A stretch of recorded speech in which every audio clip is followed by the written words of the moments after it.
Hey guys, welcome back to the channel. In case you're new here, I'm Emma. I'm a third of the Wedding Wing Woman team. And if you haven't heard of Wedding Wing Woman, we are a platform that's designed to help you plan a wedding that feels super good, amazing, stress-free, and just not chaotic at all. So before we jump in, make sure to like and subscribe to this video. Do all of those things because we literally share tips every single week that will get you from feeling stressed to feeling super happy and at ease with your wedding, and will get you to the finish line, which is your ceremony, wanting to skip down the aisle. Trust me, that's super helpful and amazing. Okay, so today we're going to talk about ceremony time. It sounds like a weird topic, but trust me, it's really important. Because the truth that no one tells you about your ceremony time is that it affects everything: your photos, your food times, the light, your guest arrival, the time you wake up in the morning, so your energy, honestly, everything. And because of that, it's so easy to get it wrong. And that's not because you're disorganized, it's because honestly, no one explains how important this one teeny tiny thing is to the rest of your day. So let's break down what your ceremony start time really does.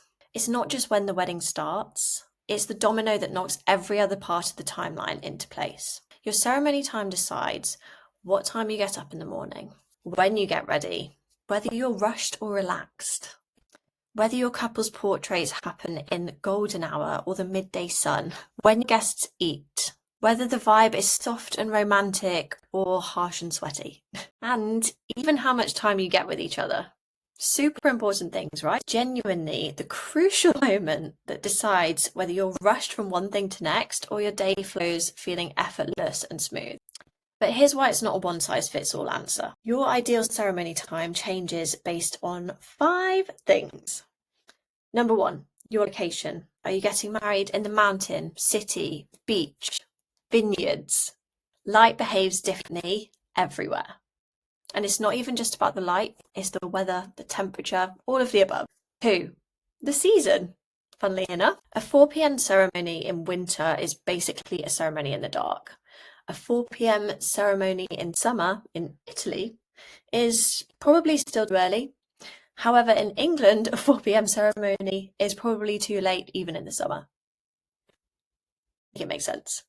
3, your venue's logistics. So some venues might have one ceremony spot that only looks good at a certain time of the day and a certain time of light. Some venues might have a couple of ceremony spots, so you have a lot more flexibility. Other venues, your ceremony might be in one spot and your reception might be in another spot, so you might have to travel, so you need to factor in travel time. All of these things have to be factored into the schedule. Number 4, cultural or family expectations. Some cultures lean earlier, some later, some it doesn't matter.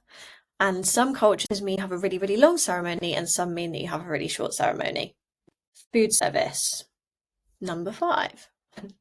No caterer wants to be serving dinner at 11 p.m. at night. I mean, that would be wild because no one wants to eat at that time. But angry chefs are not the kind of chefs we want in our lives. So based on all of these factors that we have to take into account, you can probably see why giving you an exact ceremony time online is quite difficult, because we need context and we need all the information. As you can see, it's so easy to get tripped up in deciding your ceremony time without taking all these factors into account. Let me tell you one of my favourite examples. We had a summer wedding in the mountains and it was such a beautiful spot, but there was a ridge and the sun dipped behind the ridge at a really certain time, like a lot earlier than sunset. So we really had to think about that. Originally, the couple wanted a 3 p.m. ceremony, which is pretty standard, right? But at 3 p.m, the ceremony spot was basically basking in the glorious sun with zero shade. And at 5 p.m, the entire mountain was wrapped in this most insane light, perfect for golden hour. We knew this because we've been to that site so many times, so we've seen the light, we know when it hits best, we know what time of year it changes and all of these details. To make sure we made the most out of this, we recommended shifting the ceremony time 30 minutes. This teeny tiny tweak meant they had a dreamy golden hour ceremony. Their photos looked unreal. There was a cooler temperature, so no guests moaning. Obviously, guests were way more comfortable. The whole day just felt so much calmer It flowed way nicer and it just felt so much more romantic, all because of the light. Light is important. Literally, just 30 minutes changed the entire energy of the day. And this is exactly why figuring out your ceremony time just isn't something to guess. Yes, you can have a good idea of it, but you really need to put some thought behind it. I know this probably sounds a bit scary, but honestly, don't panic. If you are planning a wedding and want help with timelines that feel supernatural, they flow perfectly, and take in all of these factors into account, it's all inside our Wing Women experience. Any questions you have on top of that, we have weekly live calls with our amazing team of planners so they can put your mind at rest instantly. Honestly, one of our favourite things to do, these weekly calls. We speak to all of our couples and just have basically a wedding therapy session. It's great. So yeah, if this helped, or maybe it didn't and you have so many more questions, but that's okay.